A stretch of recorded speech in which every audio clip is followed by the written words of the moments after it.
Hi, and welcome to our Fourth Universalist service video. My name is Ember Kelly, and I'm the Director of Religious Education here at the Fourth Universalist Society. I use she and her pronouns, and thank you so much for joining us today.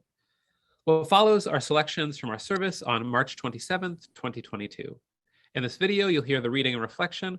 Following that, we hope you'll join us for a discussion where we go deeper into the service themes together. You're invited to check out this video and audio podcast each week. We post it on our website, Facebook, YouTube, as well as your favorite podcast streaming services. If you like what you see, we hope you give us a positive review. The likes, the comments, the sharing, and subscribing, this all help to spread Fourth Universalist media further. Finally, we acknowledge that our community is located on the land of the Mutse Lenape peoples. With this acknowledgement, we seek to continue the process of working to dismantle the ongoing legacies of oppression. We invite you to join us in this work as we work to embrace the 8th UU principle.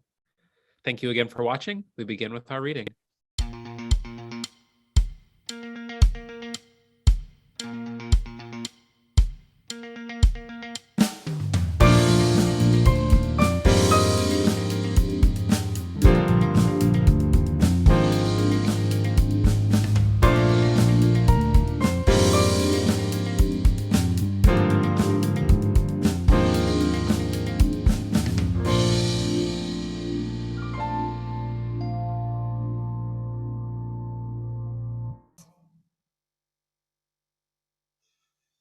Blessing in a time of violence, which is to say, this blessing is always.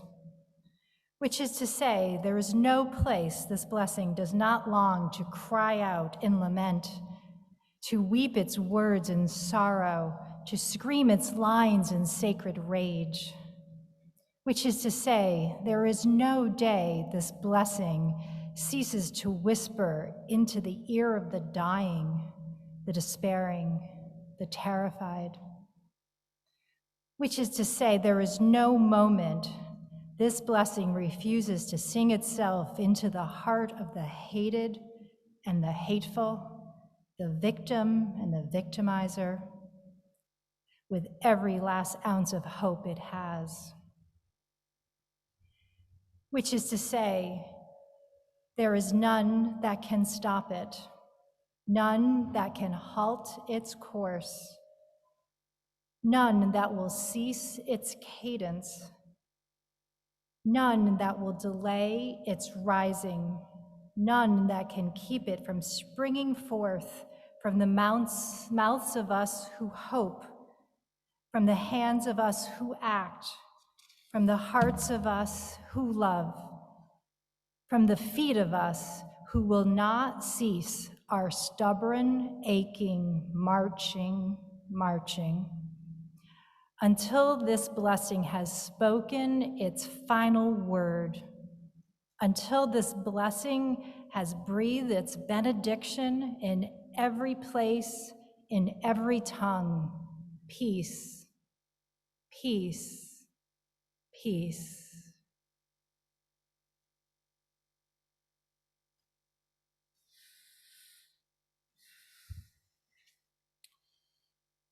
The last time a war was on the news for weeks in the United States, it was Iraq. I was in high school, and I remember it being shared over the loudspeaker when it finally happened during the morning announcements. And that was a very different war, of course. The United States was directly involved. Our troops were on the ground. Our planes were in the air. In that time, we were the aggressor, invoking claims to justify an invasion. This war is a different animal. Ukraine has gripped the Western imagination and united much of the world, surprising friends and foes alike. And in many ways, this unprecedented reaction is understandable. For one, we hardly ever see a nation seek to outright conquer a neighbor anymore. Also, this war is in Europe, a relatively stable place, evoking memories and fears of the Second World War. And in the United States, there are a large Russian and Ukrainian immigrant population directly impacted, family and friends abroad. Even my hometown in Wisconsin has a significant immigrant community of ethnically Russian Ukrainians. Perhaps most of all, though, the war in Ukraine offers compelling storytelling. It involves Russia, a mythic enemy of the West, acting in a way that affirms their villainy and our virtue. They seek to destroy a young democracy whose resistance and courage is heroic.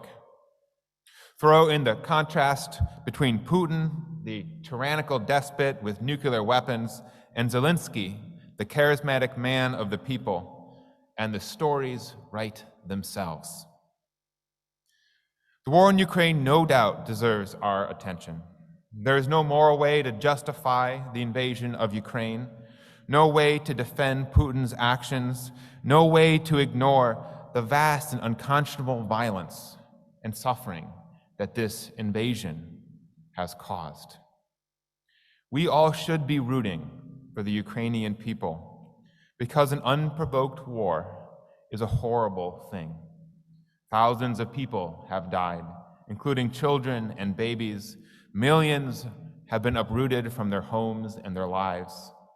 Russia has bombed civilian shelters, hospitals, maternity wards, and has been indiscriminately shelling cities. There is no room for moral quibbling other than to understand that the Russian people are victims here too, deprived of freedom and peace by their own oppressive government. As Unitarian Universalists, as religious progressives, it's right to be in solidarity with the Ukrainian people and those in Russia fighting for the end to this war, for the principles of democracy and freedom. It's no coincidence that our faith tradition had its own freedom fight. Revolutionaries like John Adams, Paul Revere, and Benjamin Rush were either Unitarians and Universalists and understood well the cause of democracy. Many were inspired by their congregations, which were not controlled by priests or bishops or popes who laid down edicts from above, but by the people themselves who were there. If it worked for churches, these revolutionaries argued, perhaps democracy would work for countries as well. Now, our faith's commitment to these values transcend politics and particulars. They are based in our belief that people everywhere, not just in America, deserve to have freedom, have a voice in their government, to have peace. Overall, the Western response to the crisis in Ukraine has reflected these principles. Sanctions, usually weak and performative, today punish Russia severely, banishing them from the global economic system, upending the status quo, cutting Russia from world banking. Humanitarian aid has poured into Ukraine, and refugees are being welcomed across the world. Weapons and supplies are being given to Ukraine to defend itself. The collective effort is unprecedented, and it has been largely effective. The invasion has stalled, and the economic impact on Russia has already been seen to be devastating.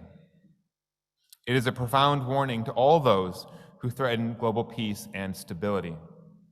Don't ever think of doing anything this terrible, it seems to say. And yet, as Unitarian Universalists, we also value reason as well as peace. So in any moment that comes up, we should pause for a moment. Even as we are unequivocal in our condemnation of Russia's actions, we should pause to ask another question: but why this particular violence has crossed the line? Why this? Why now? And why there? We know there is no shortage in this world of greedy, tyrannical despots. There are no dearths of bombed maternity wards, no scarcity of refugees fleeing torched homes, no lack of people yearning for freedom yet forced into oppression.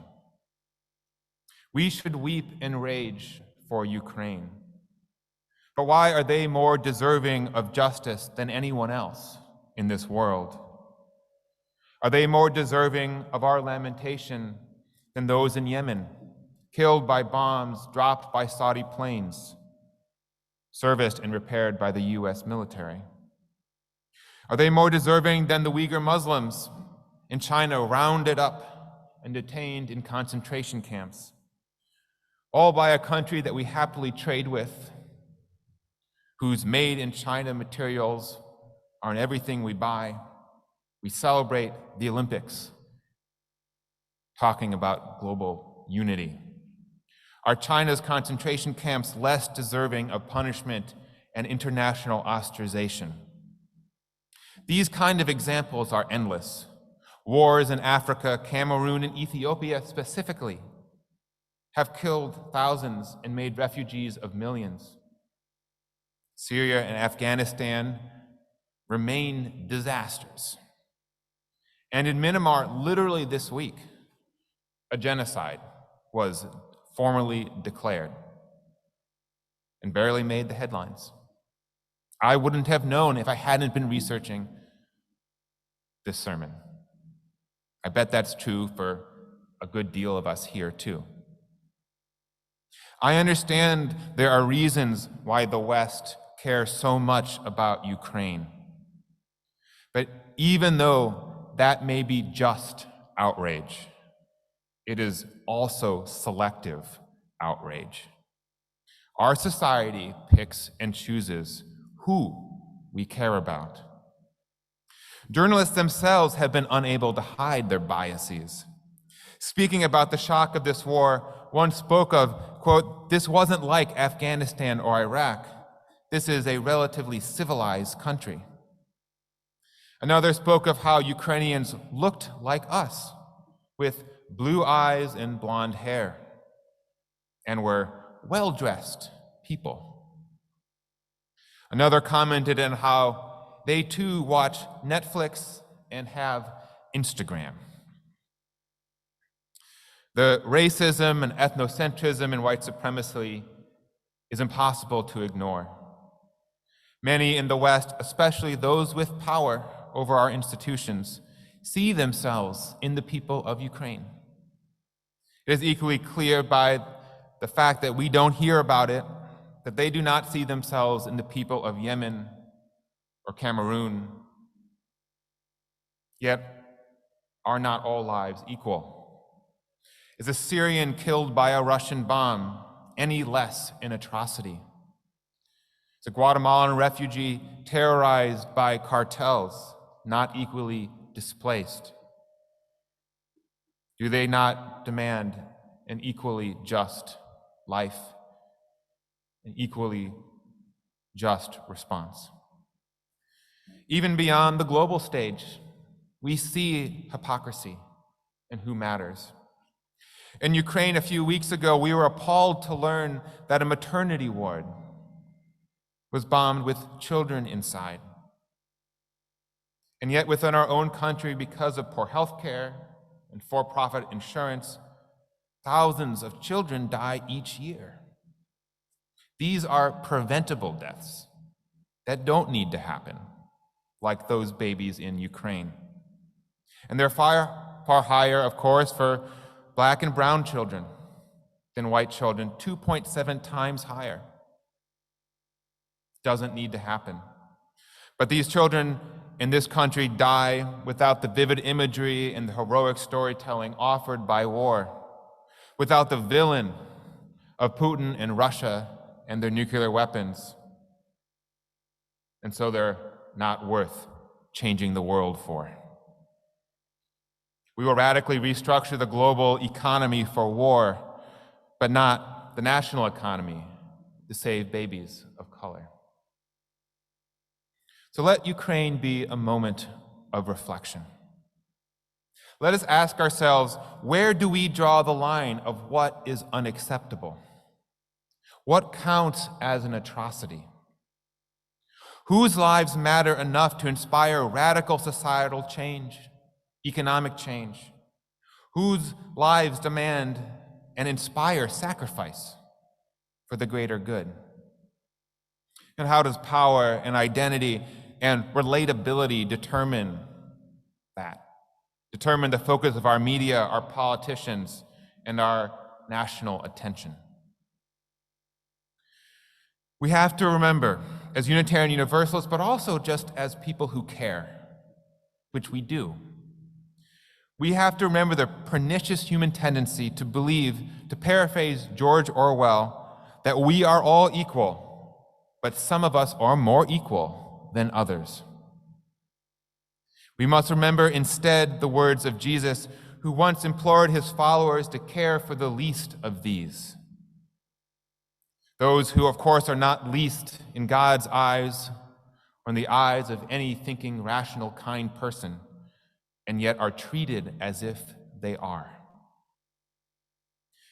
It must become our spiritual practice to ask and remember in each instance that arises, who is being forgotten, whose story is not being told, whose life is being taken for granted, whose safety and security does not warrant our attention. So, friends, weep and rage for Ukraine. Give money, give donations, and advocate. Weep and rage for the Russians imprisoned and tortured for their courage, too. But weep and rage and advocate for Cameroon, and for those in Myanmar, and for the Syrians and the Uyghurs, and for those American black and brown families mourning children who could have lived. The good news is that we have learned something. If we can change the world for Ukraine, we can change the world for everybody else, if we care enough to try. We can radically change the economy to protect the lives of millions. We can change it for millions of others. If we can sacrifice a little, pay a little bit more at the pump, we can learn that a few extra taxes to save some children here in the United States is worth it. It's clear it's no longer a matter of our ability, but our will. We have seen what is possible with Ukraine when we collectively agree that something is truly worth defending. May we remember all those others who are too, and may we learn to do the same. Amen, and blessed be. Reverend Schuyler, it has been 3 long months, and I've missed you. It's wonderful to get to sit down again. I missed you too, and missed everyone. It's nice to be back into the routines and rhythms, and the chance to dive into this work again and everything that we talk about. Well, and as far as diving in, you're really diving in head first with a very topical sermon for your first week back. Yes, well, I obviously the war in Ukraine is such a pivotal and important news event right now. It's everywhere, front page of all the newspapers. It's been on everyone's mind for weeks. And when I heard that our wonderful family lead ministers hadn't been able to address it yet, it seemed like a really important thing. Fourth Universalist, and I think Unitarian Universalism in general, we really want to be engaged with the big topics of our day, right? It's not a faith tradition that rests in the past or rests in theory, but is very much practiced and engaged with the present moment. And so I felt like we had to, as a congregation, as a faith community, wrestle with what does this war mean for us? And these questions will continue, particularly as this war continues. I have been shocked. I've worked for congregations for close to 15 years, and I don't think I've ever had to give a sermon about war. And that's partially on me, but I think it's also partially about how, in many ways, our society has been shielded from these unpleasant realities that take place in the world, and how we don't think about them happening in other parts of the world, and how we have been privileged to not have to engage with these questions as other generations before us have. And so it was very interesting to talk about Ukraine, talk about war, because there's actually there's a ton of resources out there about war, but they're not ones that people have used recently in the United States, because we have been focusing on other issues of justice that are perhaps more domestic. But these, of course, apply to other international things too, and Ukraine has popped up in our consciousness, and so it deserves some conversation. Definitely. I mean, so you mentioned resources there. I'm kind of curious, what did you dive into as you prepared for this week? Yeah, there's a ton of particularly older resources within Unitarian Universalism, but also other traditions, right? About peace, about nonviolence, about about what to do in war, and those are all resources that unless you have a reason to talk about. They're the chapters that I skip over, or the readings that I kind of move past, because we're talking about criminal justice in the United States, or about climate change. Those readings don't necessarily apply to those specific things, but they may be really applied, when our faith was wrestling with Vietnam, or Second World War, the Korean War, as our tradition has been around for a lot of wars, and the Iraq War. I mean, I talk about at the beginning that I was in high school when that happened, and I know you were very, very involved in opposing that conflict specifically, and that was that's still 20 years ago. So a lot has happened in 20 years. So, you mentioned the Iraq War, and I was also in the high school. I was in perhaps a slightly different context, where our school, prayed that the war would go smoothly, and the military recruiter was in there every single week in the lunchroom, and probably like a good portion of our graduating class did join the military, and it was a very pro war context to come from, and so to think about the fact that it's 20 years, and with Afghanistan being its whole own thing as well, there's also a sense that I think the war has become somewhat normalized in our consciousness, because it was just kind of that. It's not a war unless it's a big declaration of a war, that people are like, oh, well, that's just a drone strike. That's just an action that our military took. Those aren't wars. There's a way that the terms have kind of shifted. Absolutely. I think it's important to note that. I don't talk about this in the sermon, but this idea of how we have become so desensitized to a sort of a globalized military reality. And of course, that is the nature of human existence since it's begun, right? Militaries have always existed in sort of peacekeeping situations, or they were talking about Russia, right, and why Russia doesn't bring all of its military to Ukraine, and the reason is because Russia's military is doing other things in other places that aren't exactly peaceful, right? They're in parts of Georgia, they're in Syria, right? They've got other things that they're kind of managing that aren't peaceful, and that they need to be there in order to establish their goals. And same is, of course, true with the United States. And so I think it is important, right, that we literally just left Afghanistan in the last couple of years. Iraq clearly is not what we hoped it would be. When we liberated it for democracy 20 years ago. And so, but I think there are real reasons why Ukraine has captured sort of the imagination of the West, which I talked about at the beginning of the sermon too. And I think that's what's so striking to people, is that this feels like a moment rather than a sharp contrast, when others feel sort of like a lingering thing. And I think part of our work as Unitarian Universalists is to ask questions, right? Ask questions about, be able to say unequivocally when things are right and wrong, which I think Russia invading Ukraine is unequivocally wrong. But also to not just stop there, and which is the easy thing to do, is stop there and say, yeah, go Ukraine, we need to defend it, we need to do all these things for Ukraine. We also then always have to ask, and then who else, right? And what else, and why are we doing it here? And so the point of the message from this week is to encourage us to ask those questions, be thoughtful, right? What are the things that are they're inviting us to care about Ukraine, but not about the war in Cameroon, right, or about the war in Yemen.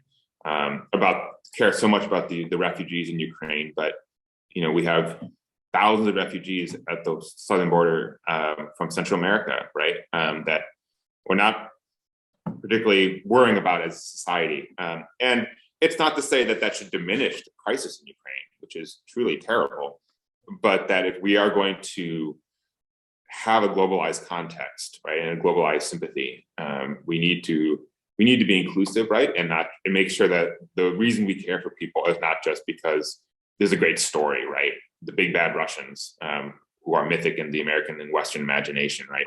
The fact that I mentioned that some reporter talked about they have Instagram and watch Netflix or something like that, right? Just like us, as if you can't have Instagram or Netflix in Ethiopia, right? Because you can, and people do, and they have nice things there as well. And even if they didn't, it doesn't make their lives less valuable or important or worth caring about, or their refugees, less worthy of coming to the United States or Western Europe.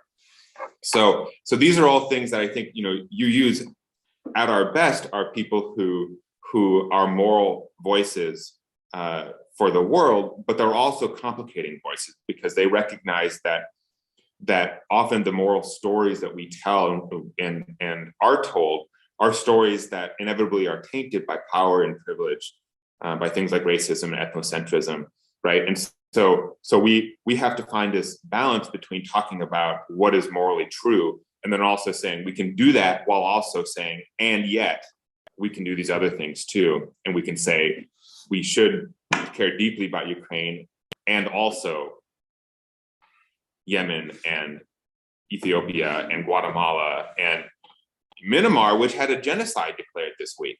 Who knew? I would love to know. I was persuaded not to ask people to raise their hands about who knew that a genocide had been declared in Myanmar this week. And I wouldn't do it to shame because I didn't know until I was researching for this sermon, right? So there's no judgment morally, individually on people, but this is how our society chooses, right? There is not a genocide going on in Ukraine. There is a terrible thing happening there, but genocide is unequivocal. You can't argue that is an unequal injustice, right? But we're not talking about doing drastic steps in Myanmar. Right. Well, and this may not come as a shocker to you, or to any of our congregants who know some of the courses that I've offered and speakers that I've brought in. But I think a lot about colonialism. I think a lot about imperialism. Errol and I usually have these conversations whenever Errol comes as a guest preacher. So I'm curious, how do we care about these things? How do we take action to help these things without slipping into like a colonial and imperial mindset, and especially into mindsets that then enable our government to act in ways that, while it may have some benefits, often also bring many negatives also with them. So how do we find that balance? Yeah, great question. So often help comes with string attached, right? We're gonna come and do this thing for you, but we actually are gonna lend you a lot of money that we expect to come back to us with lots of interest, or we're gonna have rights to that precious resource that you have, just so you know, in your country that we will then use for ourselves. So we're going to open up your fields for our corporations, so you won't actually be able to own them yourself. We have to be conscious of the power dynamics that exist when one country, one set of nations intervene on behalf of another, right? And the temptation to use that power in that moment of vulnerability for that other country to dictate terms that ultimately are self-serving. I think oftentimes the U.S. and other Western countries, right? This isn't just a U.S. thing. The Western European powers were and such are colonialist powers too, right? They still benefit from those same dynamics as we do. To be clear that nations by their nature are self-serving, and that's our role as religious people and people who have an eye towards power and privilege, which I think is the real real cutting edge of what religious life directs us to in these moments, right? In this time, right? That you don't have ideology and you don't have moral action without a dimension of power and privilege also playing into, right? And that involves a global scale as well. So we can be all for democracy. We can all be for protecting people in peace and refugees. But we have to be very conscious of not using crises to benefit, particularly the powerful and privileges in our own country, right? Because this is often what it is, right? It's not like the American people in general are benefiting from the colonial work that the American government and corporations are doing, right? We see that with inflation in this country, that corporations are having huge profits, CEOs are still getting huge raises, and yet we're seeing all those costs passed down to the consumer. And so it's not even that like Americans are benefiting from this stuff. It's that the corporations are basically profiting and taking it away. So we're not even getting that. So I think it's a classic story of people in power basically using that power to benefit themselves. And so, I don't know if we have enough information about if that's happening or how that's happening in Ukraine right now, but I think it's worth staying attuned to, particularly when huge sums of money are being moved around.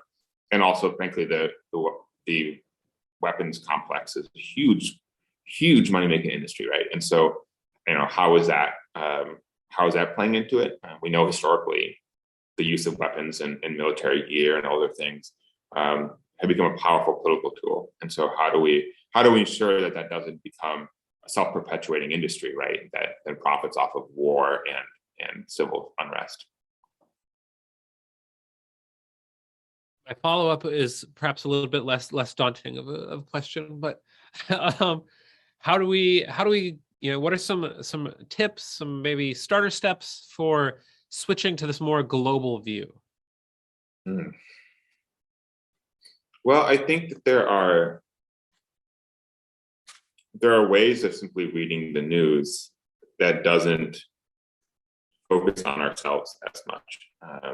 When you read something about a war happening in some place that you don't know of, right? Cameroon being a great example of that. It's hard and it's daunting to care about Cameroon because we don't know the storylines, right? We don't know the characters, we don't know the players. We don't have the generations of moral storytelling around one side or the next, like we do with Russia, right, in the West. And so part of it is, I think, patience, and part of it is being intentional about setting the time. And when you, instead of glossing over, there's this one faction, this other faction doing this, being intentional about actually sitting down and kind of reading about what it is, research it. Sometimes, frankly, the American media isn't particularly good about international stuff. And so finding other alternative international sources, whether it's European sources that write in English, whether or not it's certain forms of social media that are actually on the ground, people, NGOs that are there that are led and directed by people who are actually involved, so that there is some legitimacy there. But it's difficult. But I think having that sense of, always asking this question. This is a key religious question, but it's also one of I think just sort of an informed citizenry. It's always asking, who is empowered here, who does that power privilege, and who is being left out, who is being forgotten, whose stories aren't being told. So you can ask that series of questions with really anything in life, and that will lead you to a more just path. It's not a perfect thing because we are human beings and we are only able to do what we can do. But if you start asking those questions, right, with everything, it doesn't lead to moral nihilism or an ability to take strong moral positions, but it does lead you to making sure that we're not privileging our own biases and the people who happen to be like us or elicit natural sympathy, like the Ukrainians have done to the Western world, because they have Instagram and drive nice cars and are blonde and blue eyes, I guess, as some reporters said, which is just wild, right? But being aware of those sort of things too, right? Our own biases and who we feel connected to intuitively. And Skylar, thanks for a great conversation, and thanks for also just a challenging message to get us thinking for your first Sunday back. Thanks. I hope you all like it, and let's work together to be part of the solution for world peace. I know that sounds lofty, but to let our eyes be open to all the people of the world, including those in our own country, who are victims of this kind of oppressive abuse.